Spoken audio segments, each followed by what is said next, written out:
here, okay? So the left-hand one, these were your first ones, okay? You can see as the club goes back now, that club, even before it gets above towards your hand, that club's going through your shin, back behind sort of the back of your legs there, and then disappearing behind your club head's kind of here somewhere. Look how much your elbows have split there on the way back. Now, when you just turned your torso, okay, look at your elbows there. Yeah, so the club now is more in front of you. So it's worth practicing this movement, okay? So the setup position you have, all you're doing is turning that hip, that shoulder, so the club kind of points back over your toe line, which you can see there perfectly. You've done. Now, you can do that when you look at it with your eyes. Try to do that. Looking exactly, because when you got the ball there, you want to look at the ball, you want the golf ball. If you're watching the club as you go back, you will do a good move, but then when the ball's in the way, you can't go, hang on, look at your head. So it's trying to do it through feel, so don't watch it. When you watch it, you'll do a good move, as you can clearly see. And again, this showcases that physically you're able to make this move. And again, your elbows now much more kind of together, not pinching them in, they're just starting off here.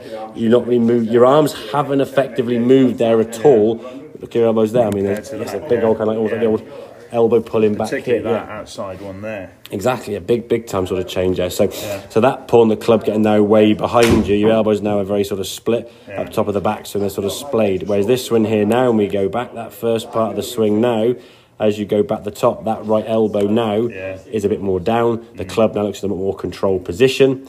Or you're on a couple of those shots you've done there now, when you come back, as your path gets a little bit steeper on the outside. So that's going to be something probably the next lesson we look at in terms of path into the ball. It's still coming a little bit this way, which again is a sign of somebody who's had the old sort of ball going that way off the back foot trying to go this way.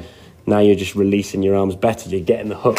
But if we can get you moving your body that way towards target, that'll both change the path. So I'd hit some shots where you sort of chip it through to about here somewhere, doesn't have to be a big full swing, it might go 100 yards at most, but get the sensation of how that club works back. And like I say, if you've got a constant shot going this way all the time, then you can fix that. If you've got golf balls going here, there, and where do you aim, where do you start with that? And that's why I think there's so many thoughts in there. And as we saw at the start of the lesson, John, makes so much sense about the wrist. Your wrist basically, far too much. And I think if you're doing that rotation, resonates so much on the drives as well. The club's further, it's got more kind of whip ability, so to speak.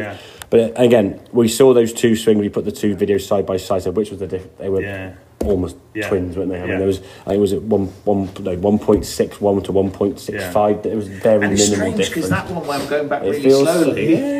It's mad when you actually watch someone. When you actually say to someone, right? I mean, I see it when you see a lot of people say, okay, right, I want you to swing this golf, swing a driver at like 20%. People find it really hard to just get that club. They might be 88% or 90%. They're like, I mean, in their head they're going like this speed, and they're not. And again, and this is obviously no trick of the camera. It's just basically this is your two swings there side by side. That's why I always talk over the video, so you can hear me going, here's the rhythmical swing, here's the other one, okay. But that takeaway is the practice there. I think that the two pictures with the takeaway, one with that elbow. Oh yeah, well, that's why a lot of people. I mean, something you could possibly do as a feel is actually use your head cover. It takes a little bit of kind of sort of creating. Just have a second. And wedge it in there. Just wedge it in. You probably end up doing it like that.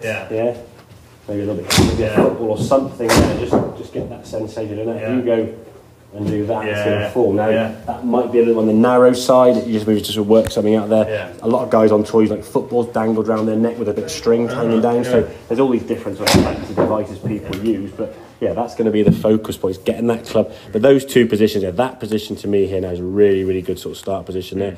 From there, now you can just hinge your wrist up, hands in front of your chest, nicely on plane.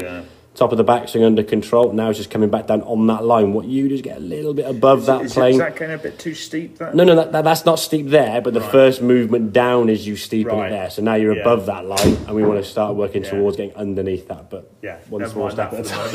That's where the next lesson I was saying, John. Okay, but get that takeaway working better. Get that club on a better path. Okay, mate? I think I owe you